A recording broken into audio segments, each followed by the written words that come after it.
আসসালামু আলাইকুম এভরিওয়ান, কি অবস্থা সবার? কেমন আছেন সবাই? আশা করি সবাই অনেক বেশি ভালো আছেন।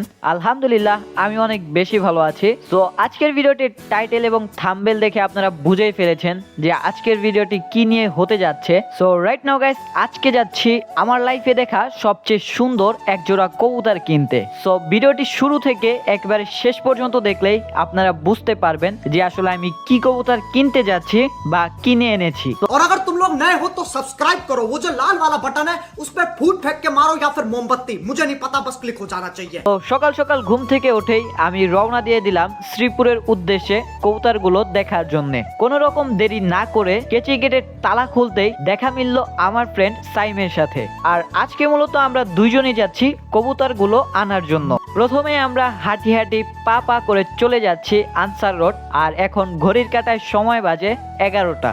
তো ফুট ওভারব্রিজ পার হয়ে আমরা চলে আসলাম এই পারে। আর এখন আমরা শ্রীপুর যাব বাংলার ঐতিহ্যবাহী গণপরিবহন গরিবের টেসলাই করে।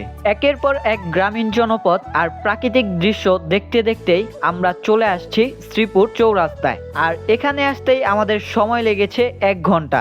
আর এখন আমাদেরকে যেতে হবে ফলো মার্কেট নামক লোকেশনে, কারণ যার থেকে কবুতরগুলো নিব তার সাথে আমাদের আগে থেকে কথা হয়েছে। ফাইনালি আমরা চলে আসছি আমাদের গন্তব্যে। আর এই যে সামনে দেখতে পাচ্ছেন বেশ সুদর্শন টাইপের আকর্ষণীয় সুন্দর একটি কবুতর, আর উপরে রয়েছে আরো 2টি কবুতর। তো কবুতরগুলো প্রথম দেখাতেই আমার পছন্দ হয়ে গেল, কারণ এইগুলা হচ্ছে আমার লাইফে দেখা সবচেয়ে সুন্দর কবুতর। আর এই কবুতরগুলো আমি বেশ কিছুদিন যাবত হাটে খুঁজতেছিলাম, বাট পাই নাই। তবে ভাইয়ের সাথে পুরান বাজার হাটে আমার দেখা হয়েছিল, আর সেখান থেকে জানতে পারলাম তার বাসায় নাকি শার্টিন জাতের কবুতর রয়েছে। তো এখানে রয়েছে মোট 3টি কবুতর, যার মধ্যে 2টি হচ্ছে ব্লু শার্টিন আর একটি হচ্ছে ঝর্ণা শার্টিন। এন্ড এদের সাথে 2টি ডিমও রয়েছে, যা আমার জন্য আরো বেশি ভালো হয়েছে। ভাই মূলত এই কবুতরগুলো বিক্রি করতো না, বা টাকার প্রয়োজনে ভাই তার শখের জিনিসগুলো বিক্রি করে ফেলছে। তবে পরবর্তীতে হয়তোবা এই কবুতরগুলো আবারও সে উঠাবে। টাকা পয়সার লেনদেন শেষ করে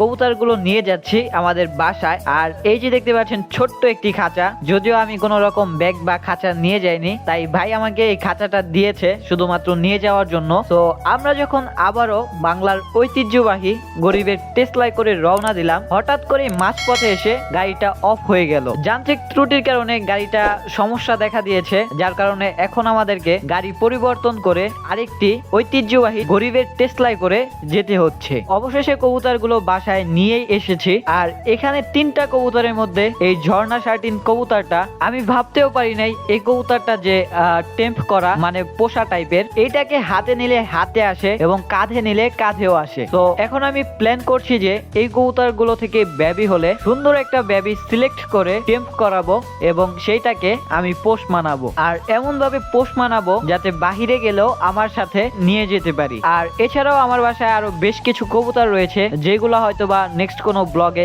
দেখাবো। কবুতরগুলো কেমন হয়েছে তা অবশ্যই কমেন্ট করে জানাতে ভুলবেন না। এন্ড নেক্সট টাইমে আপনারা কোন ধরনের ভিডিও দেখতে চান তা অবশ্যই কমেন্ট করতে পারেন এই ভিডিওটিতে। আর আপনাদের কমেন্টের ভিত্তিতেই এখন থেকে ভিডিও বানানোর চেষ্টা করব। So that's it guys, thanks for watching this video. আজকের ব্লগটি এই পর্যন্তই। ভিডিওটি আপনাদের কাছে কেমন লেগেছে তা অবশ্যই কমেন্ট করে জানাতে ভুলবেন না। তো দেখা হচ্ছে আপনাদের সাথে পরবর্তী নেক্সট কোনো ভিডিওতে। তো ততদিন পর্যন্ত সবাই ভালো থাকবেন, সুস্থ থাকবেন। আল্লাহ হাফেজ।